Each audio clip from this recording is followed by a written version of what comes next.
This is How to Be Rich, Part 2.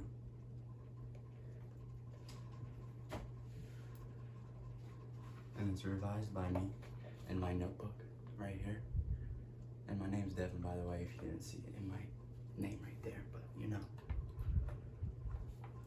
It's revised by me, so I'm just gonna go ahead and read it to you. This is How to Be Rich, Part 2. It's okay to start over with a new friendly attitude towards wealth.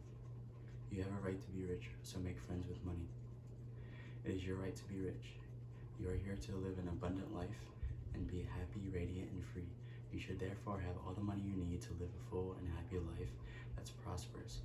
You are here to grow, expand, and unfold spiritually, mentally, and materially.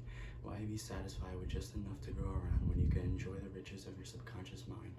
You can learn to make friends with money, and you should always have a surplus. Your desire to be rich is always a desire to live a fuller, happier, and more wonderful life. It is a cosmic urge. It is not only good, but very good. So cleanse your mind and the thoughts about money. There is nothing wrong with wanting to get rich. The desire for riches is really the desire for richer, fuller, and more abundant life, and that desire is praiseworthy.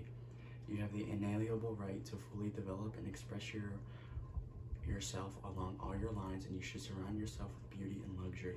Why be satisfied with just enough to go around when you can enjoy the riches of the infinite? Make friends with money. There are always motives for which we live, and that is the body and the mind and the soul. And none of these is better and more holier than the other. All are equally desirable, and the mind and soul and body must live a life of full expression, so that real life means the complete expression of all that we can give forth through the body, mind, and soul. So enjoy it. You have to use the power of your authority wisely. You are here to live a balanced life, and you must also satisfy the hunger and peace of mind and love, joy, and perfect health. So you must join them in order to begin to see money in its significance.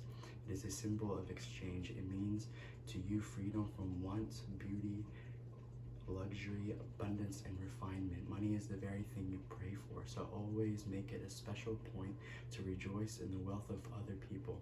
Understand what we are seeking is seeking us. The mind is a magnet.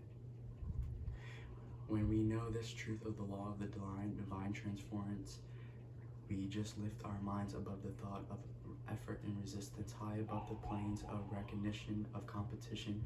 We neither know, care what the external conditions may be. We only know what we want and know how and when and where we want it. We forget that there is any condition that might have power over us. We know that God wants us to have what we want, and we know that it is waiting for us in the creative energy, ready to burst into bloom for us in the moment we make our continuous connection with it.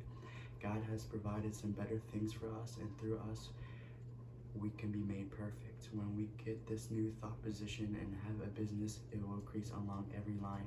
If we want a new position or want to change our present work, we are so full of knowledge on our own power and abundant supply of everything that we want. When we go out and ask for that one thing, a dozen other things come along with it, because we are so full of divine attraction, which our conscious recognition has built into our life. We now then know that the thing we seek is seeking us, and we go out to meet it, fully expecting to see it meet us halfway. Then over our own external line of connection, our abundance comes. We may inherit it, attract it, marry it, work it, but it must come, and every line that we declared for ourselves, it is for us to command, and the form must obey. The law is that the thing we seek and paint of our attraction must be equal, be strong enough to claim it physically, mentally, and ethically. Everything finds its own place, and we get the entire thing on a plane of consciousness so high that we have undisputed possession of it. When we first come into the law of this plane of divine transference, we feel as if we are magnets attracting to us from the unlimited source these things we desire. We feel that we are abundance to itself, the law and the transference. We are all in all and are out in the kingdom of cosmic dominion. our whole world and environment becomes the picture of wealth and abundance that we have earned for ourselves by our deepened consciousness. We then become one in realization with this abundance and universal supply. This must be for us an actualization of our material place. This is the great cosmic law from which there is no appeal. When we make our whole attitude one of the divine recognition of opulence, everything we desire will come from out of the external world around us and attach itself to our lives, and we shall express the fullness of peace and power and plenty. We cease to look to others, but rather to substance itself for our supply. Others may refuse to pay, but the law of supply never refuses. It pays today, tomorrow, and forever. Others must pay.